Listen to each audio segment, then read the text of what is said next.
Good morning, everyone, and welcome to the August 7th meeting of the Stockbridge Board of Assessors. Brandy and I are here in the town offices, and Doug is on Zoom. So good morning. Good morning. Doug, can you hear us?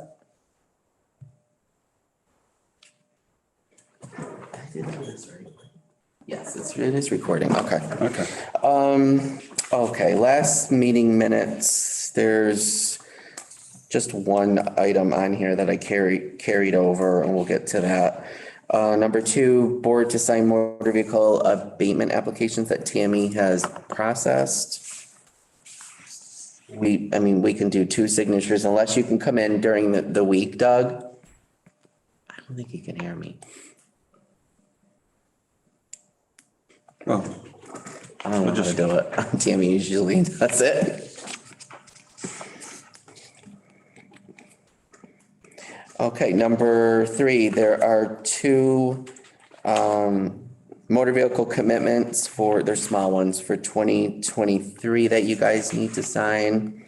Those are, can I give you those? I think I've got. Okay. Oh, no, they're right here. Oh.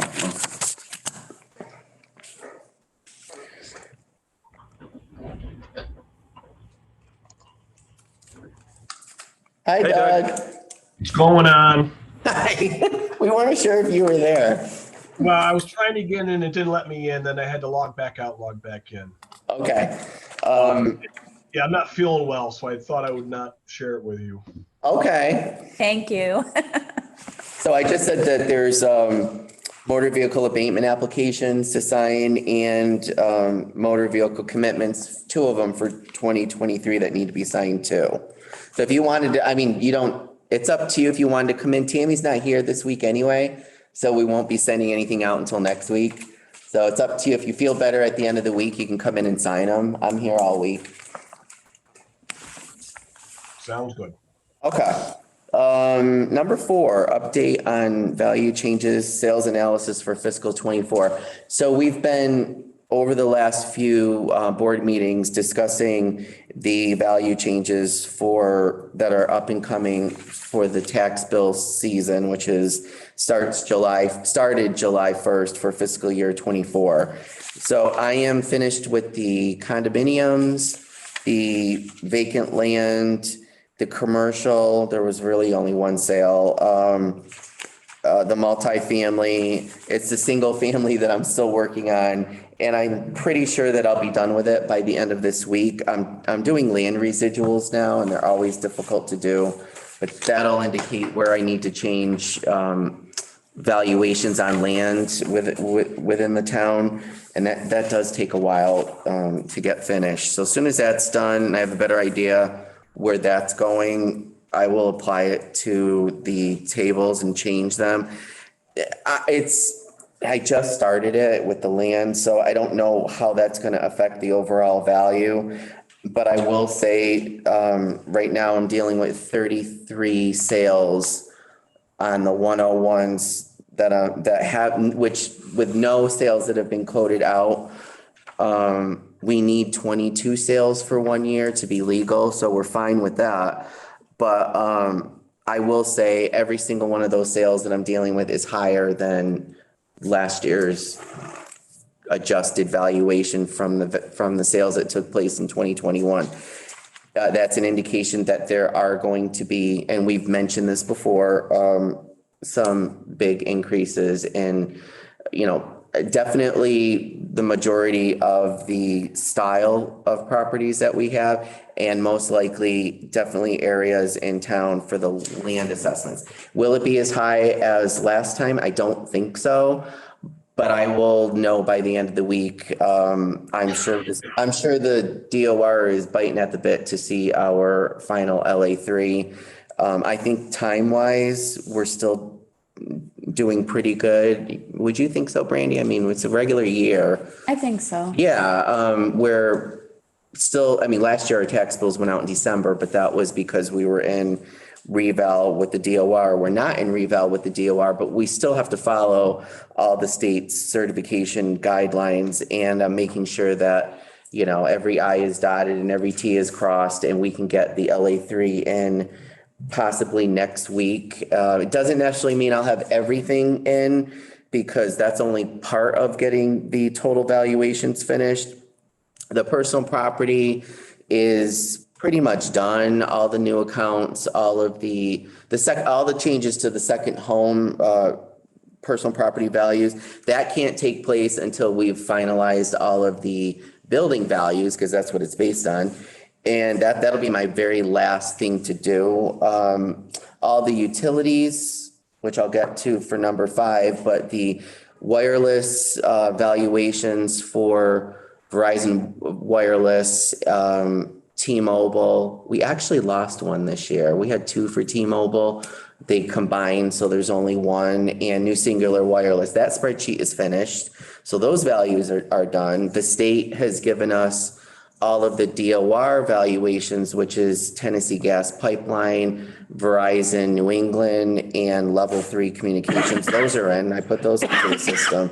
So really, everything is in place for us to be done, I would say, in the next couple of weeks, which is great. And I kind of put out just to see where we are as far as getting the tax rate set. And that's going to be more about where we are with the accountant and where we are with the town as far as getting me all the data that I need. And it might be a good idea, and I haven't talked to Mike about it, once I'm finished with the values, to have a weekly or bi-weekly meeting where we have all the information coming in. I would love to have the tax rate submitted. Again, it all depends on how fast Joe can certify our values, but definitely, you know, at the end of September, which would be awesome. And then we could work on getting the bills ready. There's one thing I'll be talking about that will affect the billing on number 6. So let me get to number 5. We got the 504, the new appraisals in, which the town pays for, from Mass Electric, Berkshire Gas, or for Mass Electric, Berkshire Gas, and Eversource. There's 3 of them. And I'll just go over where the appraisals came in.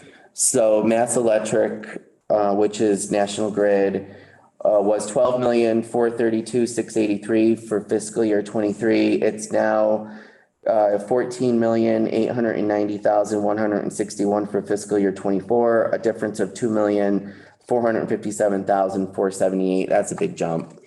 But again, they did not file for the appellate tax board last year. And the whole purpose of doing these valuations is because they lost at the appellate tax board, and it gave that opportunity for the assessors in each community to have either value it themselves or have a company do appraisals, in which that's what we do. I'm just personally not knowledgeable enough to do these valuations myself. So this is the 3rd year that we're hiring them to do these. N-Star Eversource, which is very small, that is going from $9,666 fiscal 23 to $9,973, a difference of $307. And Berkshire Gas was $2,366,895 for fiscal 23.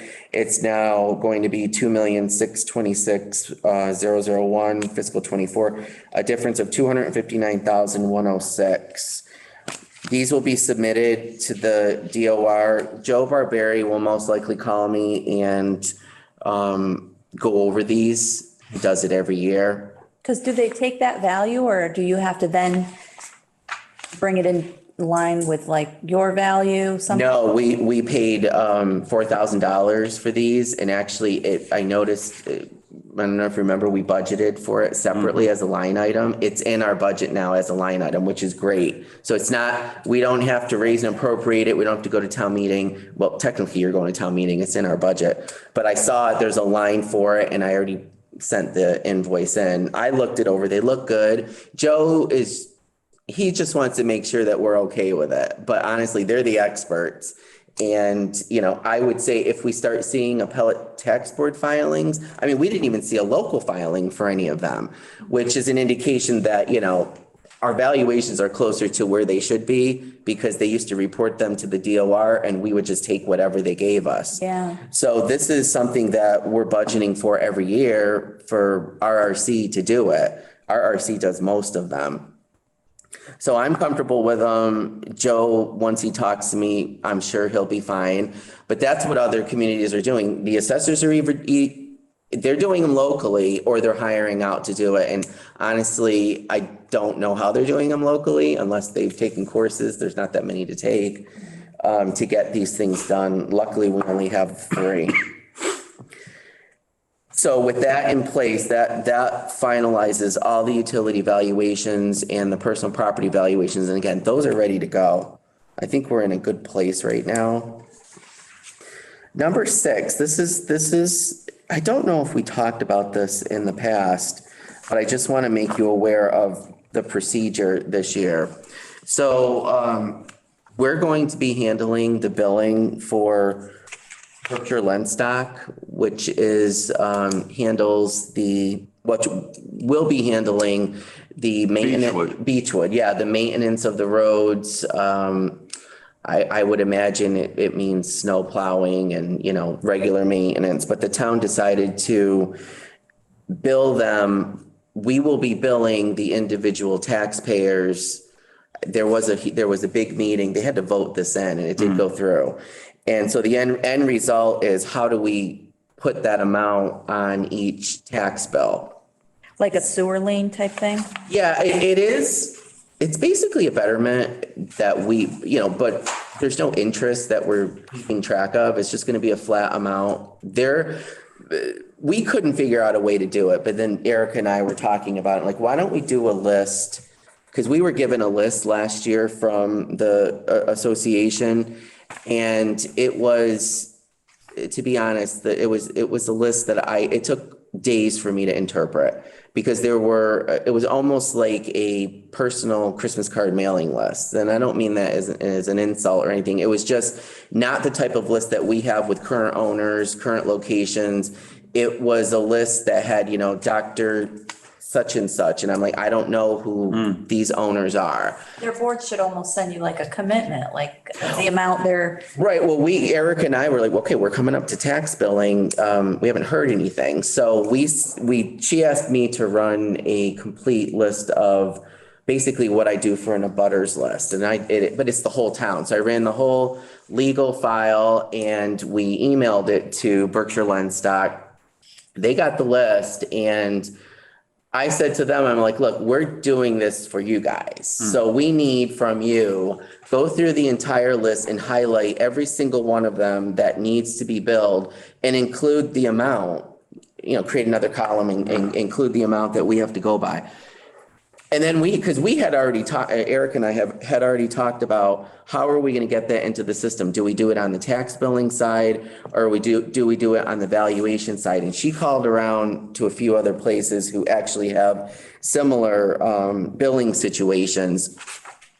It has to appear on the bill. It has to be in the commitment. We actually have to commit that amount. So we need a total that prints out at the end of the report. So I got that report back and I looked at it and they did indicate all of the properties. I believe the total is $60,500. I think they're billing $500 per account. I haven't gotten that close to it, but I will look. So what we have to do, Eric and I think the best part, and I'm fine with it, is I'm going to go through Vision. And when we do our record layout for the tax bills, there's this district code. It's 2 digits. And she asked me, she's like, what is that for? Do you use that for anything? I said, we don't use it for anything. I'm not even sure where that is in the system. So I'm going to get a hold of Vision and because it prints out it's in the record layout for the conversion when we do our tax bills.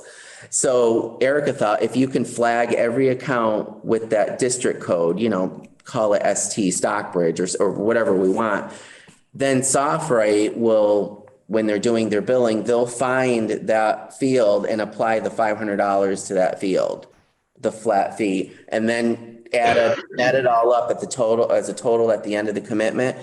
I will then, or the board will then commit that amount to Erica. And we'll just get into a, habit of doing it every year. No other associations have come out, asking to do this. So we have this one right now. And this is a trial run, but we have to make it balanced at the very end.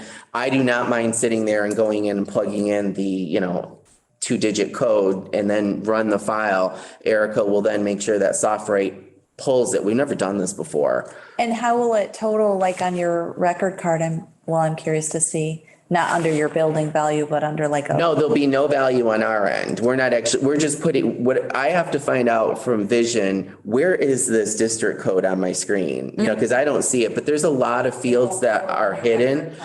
No, I'm just going to put a little flag, and that two-digit code is, and again, I don't know, we haven't tried this before, but we're hoping it works. We're going to do a test run before the actual tax bills. And then it's up to SoftWrite to find that. It's in the record layout, so it's there. We just don't use it. Once I start using it, it should appear as a 2-digit code on the file format when we send it in, and then SoftWrite can pull it, apply that value. I really don't want to plug, I don't want to plug tax amounts into our CAMA system. The CAMA system is not a tax system, it's a valuation system. And I made it very clear to them, I'm not plugging in a value of any kind. I'll plug in a code. The tax billing software is where the taxes come from. That's where the amount needs to be. And she's comfortable with that, and I'm comfortable with entering them. Once they're entered into the system, it's the 500 or whatever amount they're going to charge is going to go from owner to owner. So if a property sells, the new owner is responsible for paying that even before the actual taxes get paid. And again, there might be some taxpayers who aren't aware of this, so if they're not tuning in, and I don't know how much advertising has gone into this, but I believe Erica's going to put a flyer in the tax bills. So everyone who's in that district will know that 500 amount has to get paid with the first half bill. There might be some issues with that. And we're not part of the abatement process. There's no abatements that are going to be, and as far as the complaint department, we're not that either. I mean, this will be relayed back to the Beechwood Lenstock Association for them to explain why they're doing this. So we're just the go-between. Are they going to pay that $500 separately? Or are they going to just roll it into the total number? Yeah, it will be a separate item on the, I think it's going to read Beechwood Lenstock Betterment, 500. But if you're late, you'll potentially pay interest on the total amount. Yeah, I mean, that it's going to be, and I'm not sure if they can lien you too, but I'm sure they'd be able to if you don't pay that amount.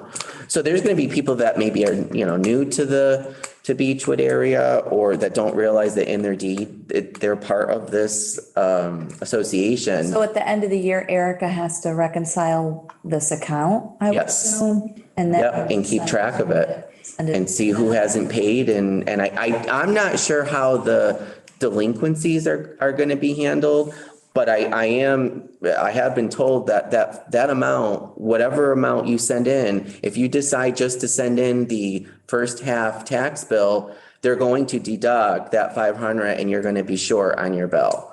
So that has to be paid on the first part. Agreed to do this, because what if every other association wants us to do it? I know, I was just like, I'll do the initial abutters list, and it was one of those things, like, we did the abutters list and they kept adding to it. But the initial request had book and page numbers that went back to the 30s. And I thought, we don't have the manpower to go through this list to determine, okay, that equals 1 Beechwood Drive.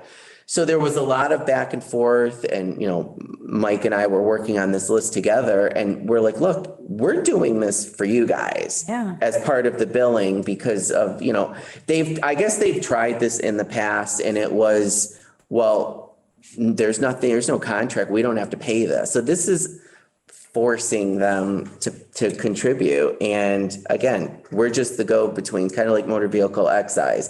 The registry of motor vehicles sends us the bills, we just send them out. That is our role in this. If there's going to be complaints and everything else about why this is being done, it will be directed outside of this building, or, perhaps the selectman's office can answer those questions.